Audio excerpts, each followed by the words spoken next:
Hello guys, welcome back to our channel simplified study official. तो guys आज की video में हम करने वाले हैं बीकॉम 5th सेम की एंटरप्रेन्योरशिप एंड स्मॉल बिजनेसेस की बुक से चैप्टर एंटरप्रेन्योर। इसमें हम एंटरप्रेन्योर का मीनिंग देखेंगे और साथ ही साथ करैक्टरिस्टिक्स देखेंगे और ये चैप्टर काफ़ी ज़्यादा इंपॉर्टेंट है। और guys entrepreneurship and small businesses की फुल प्लेलिस्ट का लिंक आपको डिस्क्रिप्शन में मिल जाएगा, जिसमें आपको सारे चैप्टर्स मिल जाएंगे। साथ ही साथ इनकम टैक्स का भी आपको लिंक ग्रुप में डिस्क्रिप्शन में मिल जाएगा। So guys without wasting our time let's get started. तो गाइस बेसिकली एंटरप्रेन्योर का मतलब क्या होता है? एंटरप्रेन्योर एक ऐसा पर्सन होता है जो एज एन एम्प्लॉय वर्क नहीं करता, अपना खुद का कुछ स्टार्ट करता है। अब आप कहोगे बिजनेसमैन भी तो खुद का स्टार्ट करता है, बट एंटरप्रेन्योर जो होता है ना, वो एक न्यू इनोवेशन लाता है, कोई न्यू टेक्नोलॉजी लाए, कुछ न्यू फीचर लाए प्रोडक्ट में, ठीक है, या फिर कोई न्यू ऐसा प्रोडक्ट लॉन्च किया जो ऑलरेडी मार्केट में नहीं है, या जो एग्जिस्टिंग प्रोडक्ट है उसमें कुछ ऐसे फीचर्स ऐड कर दिए जो आज तक किसी ने नहीं किए हैं। वो होता है हमारा एंटरप्रेन्योर। अब जो एंटरप्रेन्योर है ये एक तरह का एक्टर है। एक्टर मतलब अब आपने 3 शब्द सुने होंगे, एक होगा एंटरप्रेन्योर, दूसरा होगा एंटरप्रेन्योरशिप एंड तीसरा होगा एंटरप्राइज। एंटरप्राइज का क्या होगा? जैसे आपका कोई बिजनेस का नाम है या बिजनेस की फुल अथॉरिटी है, वो होगी आपकी एंटरप्राइज। एंटरप्रेन्योरशिप होगा एक्ट जो आप काम करोगे एज एन एंटरप्रेन्योर, वो होगा एंटरप्रेन्योरशिप। एंड एंटरप्रेन्योर वो पर्सन होगा जो एक्ट करेगा, अपना काम करेगा, है ना। मतलब ये बिजनेसमैन के साथ आप इसे रिलेट कर सकते हो, ठीक है। बेसिकली एंटरप्रेन्योर है वो क्या होता है? एक इनोवेटर होता है, एक न्यू सोर्स ऑफ आइडिया लाता है, कोई भी गुड्स एंड सर्विसेज जो है उसे स्टार्ट करता है अपने तरीके से, ठीक है, एक न्यू अपॉर्चुनिटी क्रिएट करता है। तो यहाँ पे कुछ डेफिनेशंस आपको दी गई हैं, टोटल ये 1 2 3 4 5 6 डेफिनेशंस हैं। इसमें से आप कोई भी ईजी लगे आप कर सकते हो। नेक्स्ट है करैक्टरिस्टिक्स ऑफ एंटरप्रेन्योर। एंटरप्रेन्योर के क्या करैक्टरिस्टिक्स होते हैं? नंबर 1 है इनोवेटर। अब जो एंटरप्रेन्योर होता है ये इनोवेटर होता है, ये न्यू मेथड, न्यू प्रोडक्ट या न्यू मार्केट में अपना रॉ मटेरियल है या कोई प्रोडक्ट है उसे लाता है, कुछ न्यू टेक्नोलॉजी लाता है, या कोई एग्जिस्टिंग प्रोडक्ट है उसमें कुछ न्यू फीचर्स ऐड कर दिए जो अभी तक मार्केट में नहीं आया, ठीक है। नेक्स्ट है रिस्क टेकर। रिस्क का मतलब क्या होता है? अनसर्टेनिटी। फ्यूचर में क्या है? अनसर्टेनिटी, है ना। फ्यूचर में कुछ नहीं हो सकता, चाहे आप पिछले साल प्रॉफिट कमा रहे हो, अगले साल प्रॉफिट कमाओगे नहीं कमाओगे, आपका बिजनेस आगे बढ़ेगा या बंद हो जाएगा, कोई नहीं बता सकता, क्योंकि फ्यूचर क्या है? अनसर्टेन है। तो जो हमारा एंटरप्रेन्योर है वो रिस्क टेकर होता है। वो क्या करता है? अपनी नॉलेज को सारे क्या करता है? लगाता है, कोई प्रोडक्ट बनाता है, कोई न्यू टेक्नोलॉजी बनाता है, पता नहीं वो टेक्नोलॉजी चलेगी नहीं चलेगी, बट वो क्या करता है? रिस्क लेता है, और रिस्क लेने से उसे क्या मिलता है? प्रॉफिट मिलता है। नेक्स्ट है गुड ऑर्गेनाइजर। अब जो एंटरप्रेन्योर है वो असेंबल करता है, कोऑर्डिनेट करता है, ऑर्गेनाइज करता है जो फैक्टर्स होते हैं जैसे कि लैंड, लेबर, कैपिटल, और वो क्या करता है? अपना एबिलिटी टू थिंक यूज़ करता है जिससे वो एक न्यू बिजनेस को क्या कर सके? स्टार्ट कर सके। नेक्स्ट है सेल्फ कॉन्फिडेंस। अब चाहे आप बिजनेसमैन हैं, चाहे आप कोई भी काम कर रहे हैं, आपके पास सेल्फ कॉन्फिडेंस होना चाहिए। तो ये काफ़ी ज़्यादा इंपॉर्टेंट है कि आपके अंदर सेल्फ कॉन्फिडेंस होना चाहिए, ठीक है। आपको अपने आप पे, अपने काम पे क्या होनी चाहिए? फेथ होना चाहिए, भरोसा होना चाहिए कि यस मैं आज ये चीज़ कर रहा हूँ और मैं ये चीज़ में कामयाब भी होऊंगा। नेक्स्ट है डिसीजन मेकर। ये सबसे मेन फंक्शन है क्योंकि एंटरप्रेन्योर डिसीजंस लेता है। वो डिसीजंस लेता है कि क्या उसे अपनी एंटरप्राइज में क्या काम करना है, किस तरीके से होना चाहिए, क्या प्रोडक्ट उसे बनाना है, ठीक है। मतलब इसमें वो ये डिसाइड करेगा किस तरीके का प्रोडक्ट बनाना है, क्या क्या चीज़ें उसे करनी है, क्या मेथड ऑफ प्रोडक्शन होंगे, ठीक है। नेक्स्ट है guys visionary. Every entrepreneur has a vision for growth and development. Her entrepreneur की नज़र कहाँ पे होती है? कि वो ग्रोथ करे और डेवलप करे। इसलिए एंटरप्रेन्योरशिप में आपके पास एक आइडिया होता है बहुत ज़्यादा, जिससे आप वैल्यू भी दे सको सोसाइटी को और अच्छा प्रोडक्ट बेच सको और उससे अच्छा खासा पैसा कमा सको। नेक्स्ट है hard work. Hard work is the key to success. ये बात तो हमने सुनी होगी बचपन से। किसी भी काम को अगर आपने करना है उसमें आपको हार्ड वर्क ज़रूरी है ना। आपको मेहनत करोगे तभी आप कामयाब होगे, चाहे आप पढ़ाई कर रहे हो, चाहे आप आगे कोई भी बिजनेस कर रहे हो। तो एंटरप्रेन्योरशिप में भी आपको हार्ड वर्क, ये करैक्टर है एक एंटरप्रेन्योर का। नेक्स्ट है गोल सेटल। कोई भी चीज़ आप कर रहे हो, अब अगर आप घर से बाहर जाते हो, आपके पास एक गोल होता है ना, मुझे स्कूल जाना है, मुझे कॉलेज जाना है, मुझे ट्यूशन जाना है। अगर आपके पास गोल नहीं होगा तो आप नहीं जाओगे। या फिर मैं आपको अगर कहूँ आप एक रूम में ग्रीन कलर की चीज़ें ढूंढो, तो सिर्फ आपकी नज़र कहाँ पे जाएगी? सिर्फ ग्रीन नज़र पे, बाकी कलर्स पे आपका ध्यान नहीं जाएगा, क्योंकि आपका जो गोल है एकदम सेट है। अगर आपका गोल सेट होगा तो आप अच्छी तरीके से उस चीज़ को परफॉर्म कर पाओगे। नेक्स्ट है गाइज नेक्स्ट है गाइस अब आपका point change agent. Change agent का मतलब एंटरप्रेन्योर एक्ट करता है चेंज एजेंट का मतलब जैसे नीड्स या रिक्वायरमेंट होगी फ्यूचर में उस अकॉर्डिंग वो अपने आप को चेंजेस करेगा या फिर जो अपने बिजनेस में अपने एंटरप्राइज में वो क्या करेगा, चेंजेस करेगा। नेक्स्ट है अचीवमेंट ओरिएंटेड। अब जो एंटरप्रेन्योर है वो अचीवमेंट ओरिएंटेड पर्सन होता है, वो वर्क करता है चैलेंजेस के लिए, अपनी सर्विसेज देता है जिससे वो अपना गोल है वो क्या कर सके, अचीव कर सके। Highly optimism. अब जो एंटरप्रेन्योर है वो ऑप्टिमिज्म होता है, ठीक है, उसे पता होना चाहिए कि क्या किस तरीके से उसके अंदर होप होनी चाहिए कि हाँ आज नहीं तो कल वी विल गेट सक्सेस, ठीक है। एक ऑप्टिमाइज एटीट्यूड उसके अंदर होना चाहिए, वो हर टास्क जो है इस एटीट्यूड से करे कि उसे सक्सेस मिलना ही मिलना है, विदाउट ये ना सोचे कि मुझे डर है मैं फेल हो जाऊंगा या मेरा क्या करूंगा, सक्सेस को नहीं पा पाऊंगा, ये चीज़ नहीं होती हमारे एंटरप्रेन्योर में। नेक्स्ट है टेक्निकली कॉम्पिटेंट। अब जो सक्सेसफुल, अगर आप किसी भी बिजनेस या एंटरप्राइज को सक्सेस करना चाहते हो तो आपके बिजनेस में या एंटरप्राइज में एबिलिटी होनी चाहिए, कैपेबिलिटी और स्किल होना चाहिए आपके एंटरप्रेन्योर में, क्योंकि अगर एंटरप्रेन्योर में स्किल कैपेबिलिटी होगी तभी वो बिजनेस सक्सेस जाएगा। क्योंकि अगर एंटरप्रेन्योर के पास नॉलेज होगी, ठीक है, टेक्निकल नॉलेज होगी, तो वो क्या होगा, बिजनेस ज़्यादा सक्सेसफुल हो सकेगा। नेक्स्ट है स्ट्रेटेजिक प्लानर।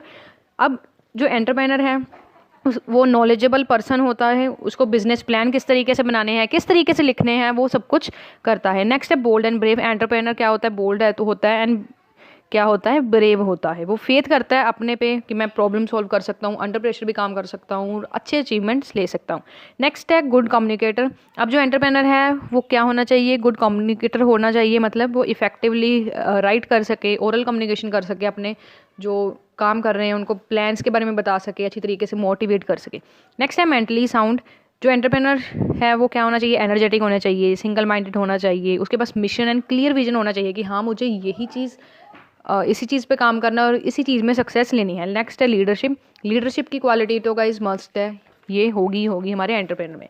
नेक्स्ट है फंक्शंस ऑफ एंटरप्रेन्योर। तो गाइस जो फंक्शंस हैं एंटरप्रेन्योर के, गाइस इसमें फर्स्ट पॉइंट आपका आ जाता है एंटरप्रेन्योर फंक्शन। एंटरप्रेन्योर फंक्शन में गाइस क्या होता है, नंबर 1 है इनोवेशन। अब गाइस एंटरप्रेन्योर मैंने आपको क्या बताया, एंटरप्रेन्योरशिप क्या होती है, जिसमें इनोवेशन, हम कोई न्यू प्रोडक्ट को लॉन्च करें, कोई न्यू टेक्नोलॉजी को लॉन्च करें, वो हमारा एंटरप्रेन्योर फंक्शन हो गया। दूसरा हो गया रिस्क टेकिंग। किसी भी बिजनेस में, चाहे वो फॉर्म हो, बिजनेस हो, ऑर्गेनाइजेशन हो, रिस्क इज मस्ट। अगर आप जितना रिस्क लोगे उतने चांसेस है कि आप प्रॉफिट ले सकोगे।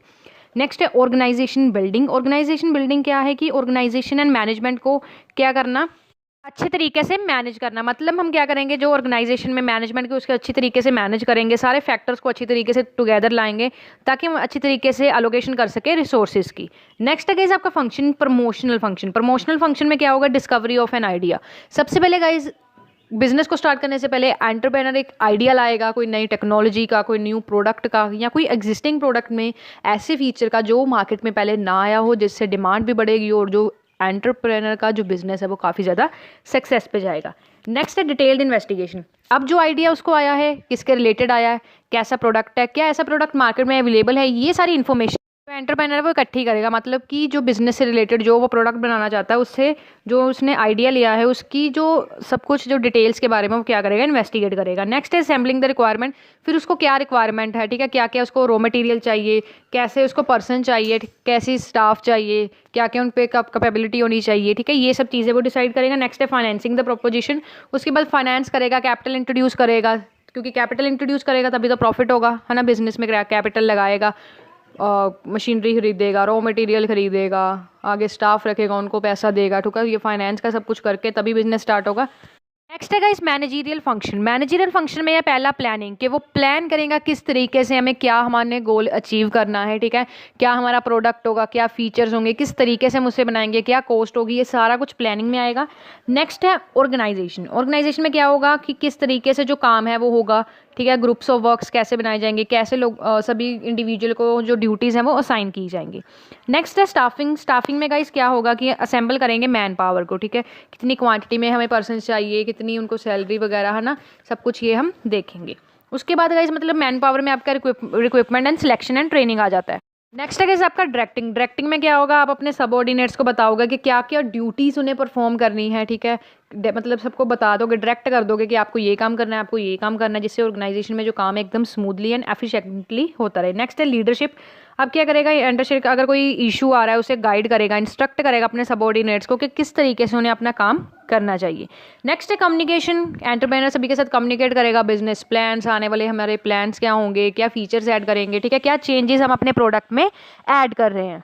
नेक्स्ट है गाइस मोटिवेशन। अब एंटरप्रेन्योर क्या करेगा, मोटिवेट करेगा अपने सबऑर्डिनेट्स को, वर्कर्स को, चाहे उनको इंसेंटिव्स दे, चाहे बोनसेस दे, कि आप अच्छा काम करोगे आपको बोनस मिलेगा, ठीक है, उनको अच्छी तरीके से मोटिवेट करेगा। नेक्स्ट है सुपरविजन। सुपरविजन में गाइस क्या होगा, इसमें हम ये देखेंगे कि जिस तरीके से हम काम करने को कहा तो उस तरीके से काम हो रहा है, ठीक है, सारा जो बिजनेस या फर्म में अच्छी तरीके से काम हो रहा है एज पर द प्लान, ये सारी चीज़ें हम सुपरविजन में चेक करेंगे। नेक्स्ट है कोऑर्डिनेशन। कोऑर्डिनेशन का मतलब क्या होता है, तालमेल होता है। हम ये देखेंगे, एंटरप्रेन्योर देखेगा कि क्या जो सही तालमेल हम बनाना चाहते हैं अपने कंपनी या फर्म में वो सही है या नहीं है। अब गाइस कंट्रोलिंग में क्या होगा कि हमने जो स्टैंडर्ड सेट किए हैं कि हाँ इस अकॉर्डिंग काम होना चाहिए, क्या असल में उस अकॉर्डिंग काम हो रहा है, इसमें हम क्या करेंगे, एक्चुअल प्लान्स को या एक्चुअल जो हमने चीज़ें देखी हैं कि ऐसे होनी चाहिए उसको कंपेयर करेंगे स्टैंडर्ड जो हमने सेट किए हैं, ठीक है। नेक्स्ट है guys commercial function. Commercial function में नंबर 1 आ जाता है प्रोडक्शन। प्रोडक्शन काफ़ी ज़्यादा की फंक्शन कह सकते हो आप एंटरप्रेन्योर का है, क्योंकि ये एक्टिविटीज़ में हम कुछ ना कुछ प्रोड्यूस करते हैं, हम अपने साइज़ देखते हैं, अंडरटेकिंग का क्या रखना है, ठीक है, क्या क्या चीज़ें हमें प्रोड्यूस करनी है, क्या हमारा प्लान होगा, किस तरीके से क्या हम रॉ मटेरियल बनाएंगे या परचेज़ करेंगे, स्टोर में वेयर हाउसिंग कैसी रहेगी, ये सारा हमारा किस में, कमर्शियल फंक्शन में, प्रोडक्शन में आ जाता है, ठीक है। इसमें हमारा आ जाएगा कि किस तरीके से प्रोडक्ट का डिज़ाइन होना चाहिए, कैसा पैकेज होना चाहिए, ठीक है, क्या प्लान्स एंड पॉलिसीज़ होनी चाहिए। नेक्स्ट है फाइनेंस। फाइनेंस काफ़ी ज़्यादा इंपॉर्टेंट होता है हमारे एंटरप्राइज के लिए, क्योंकि हमारा जो मेन फोकस इसमें होता है बिजनेस एक्टिविटीज़ में होता है। हमें ये पता होगा कि हमने कितने फाइनेंस करनी है, कितनी कैपिटल लगानी है ना, कितना खर्चा रॉ मटेरियल पे करना है। तो ये बेसिकली हमारा कौन सा फंक्शन है, कमर्शियल फंक्शन है, जिसे हम फाइनेंस कहते हैं। नेक्स्ट है मार्केटिंग। अब अपने प्रोडक्ट को बना भी लिया, फाइनेंसिंग वगैरह भी कर ली, अब आप क्या करोगे, प्रोडक्ट की मार्केटिंग करोगे। जब तक कस्टमर्स को आपके प्रोडक्ट के बारे में नहीं पता चलेगा तब तक आपका जो प्रोडक्ट है वो बिकेगा नहीं, है ना, सेल नहीं होगा। तो आपको क्या करना है, इसकी मार्केटिंग करोगे, टीवी एड्स दोगे, सोशल मीडिया एड्स दोगे, न्यूज़पेपर एड्स दोगे, ताकि आपका जो प्रोडक्ट है लोगों को पता चले and they will purchase. Next है गाइज आपका पर्सोनल। अब इस फंक्शन में क्या होगा, this function is concern with people at work and with their relationship in an organisation. मतलब हम इसमें क्या करेंगे, ऐसा इन्वायरमेंट या ऑर्गेनाइजेशन डेवलप करेंगे जिसमें जो एंटरप्राइज है, जो वर्कर काम कर रहे हैं, उनमें जो रिलेशनशिप है वो एकदम अच्छा रहे, ठीक है, ऑर्डिनेट्स हों या सब ऑर्डिनेट्स हों, सभी के बीच में जो रिलेशनशिप है वो काफ़ी ज़्यादा अच्छा रहे, कम्युनिकेशन अच्छी रहे, काम अच्छा करें, ठीक है। नेक्स्ट है अकाउंटिंग। अकाउंटिंग में आप क्या करोगे, अप टू डेट रहने के लिए आप बुक्स कीपिंग, जो हम बुक्स बनाते हैं, जर्नल, लेजर, ठीक है, बैलेंस शीट, ये सारी अप टू डेट होनी चाहिए। एफिशिएंट सिस्टम बनाओगे कम्युनिकेशन का, ठीक है, रिकॉर्ड्स को हम अच्छी तरीके से मेंटेन करोगे। नेक्स्ट है इस चैप्टर का आपका लास्ट टॉपिक है जो है qualities to become a successful entrepreneur. Successful entrepreneur बनने के लिए क्या क्या क्वालिटीज़ होनी चाहिए।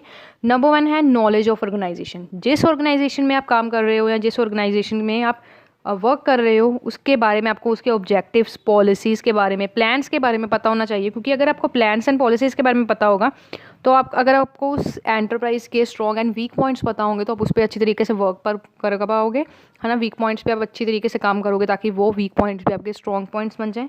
नेक्स्ट है टेक्निकल नॉलेज। अब एंटरप्रेन्योर के पास अपनी जॉब अच्छी तरीके से करने के लिए उसके पास सारी टेक्निकल नॉलेज है जो ऑर्गेनाइजेशन या फर्म के अंदर चाहिए वो होनी चाहिए, ठीक है, ताकि वो अच्छी तरीके से अपने स्किल के अकॉर्डिंग काम कर सके और सब ऑर्डिनेट्स को क्या कर सके, गाइड कर सके। नेक्स्ट है गाइस आपका एडमिनिस्ट्रेटिव एबिलिटी। उसके पास एडमिनिस्ट्रेटिव एबिलिटी होनी चाहिए ताकि वो एफिशिएंट एडमिनिस्ट्रेटर बन सके और अच्छी तरीके से वर्क डन करवा सके जो लोग ऑर्गेनाइजेशन में काम कर रहे हैं। क्रिएटिव थिंकिंग होनी चाहिए उसकी, ठीक है, पर्सनस को उसके इंस्पायर करना होगा, शार्प मेमोरी और कॉन्फिडेंस होना चाहिए। नेक्स्ट है ability to instruct and inspire. अब ये मेन फंक्शन है एंटरप्रेन्योर का कि वो डायरेक्ट कर सके और गाइड कर सके वर्कर्स को जो वहाँ पे काम कर रहे हैं। अगर एक सक्सेसफुल एंटरप्रेन्योर कोई बनना चाहता है तो उसको ये पता होना चाहिए कि कैसे किसी से काम करवाना है, कैसे किसी को मोटिवेट करना है, अपने सबऑर्डिनेट्स को कैसे ड्यूटीज़ देनी है, ठीक है, ये सारी चीज़ें हमारे एंटरप्रेन्योर में होना चाहिए। नेक्स्ट है एबिलिटी टू कम्युनिकेट। आप सक्सेसफुल एंटरप्रेन्योर बनना है तो आपके पास कम्युनिकेट की करने की जो एबिलिटी है वो अच्छी तरीके की होनी चाहिए। आप गुड कम्युनिकेशन होना चाहिए आपके अंदर, ठीक है, गुड कम्युनिकेशन स्किल्स क्या होने चाहिए आपके अंदर होने चाहिए। नेक्स्ट है गाइस हमारा एबिलिटी टू लिसन। अब एबिलिटी टू कम्युनिकेशन तो आप हमें पता है कि वो अच्छी तरीके से बात कर सके, है ना, सबको समझा सके। अब एंटरप्रेन्योर के पास एबिलिटी टू लिसन भी होना चाहिए कि जो चीज़ अगर गुड कम्युनिकेटर होने के साथ साथ एंटरप्रेन्योर को गुड लिसनर भी होना चाहिए, ठीक है, क्योंकि ताकि वो लोगों की जो वहाँ पे वर्कर्स हैं, कंप्लेंट्स हैं, ग्रीवियंस हैं, उसे अच्छी तरीके से सुन पाए और उससे क्या कर सके, उसको हल कर सके। नेक्स्ट है एबिलिटी टू सिक्योर कॉर्पोरेशन। अब जो एंटरप्रेन्योर है वो टीम स्पिरिट उसके अंदर होनी चाहिए ताकि वो वर्कर्स के साथ एज ए टीम वर्क करे। ऐसा नहीं कि मुझे अकेले कोई काम करना है और मैं अच्छा करूँगा, बस ऐसा नहीं होना चाहिए। टीम वर्क के साथ अगर कोई भी ऑर्गेनाइजेशन या कोई भी टीम अगर काम करती है ना, तो उसका रिजल्ट काफ़ी ज़्यादा अच्छा होता है। नेक्स्ट है एबिलिटी टू जज पीपल।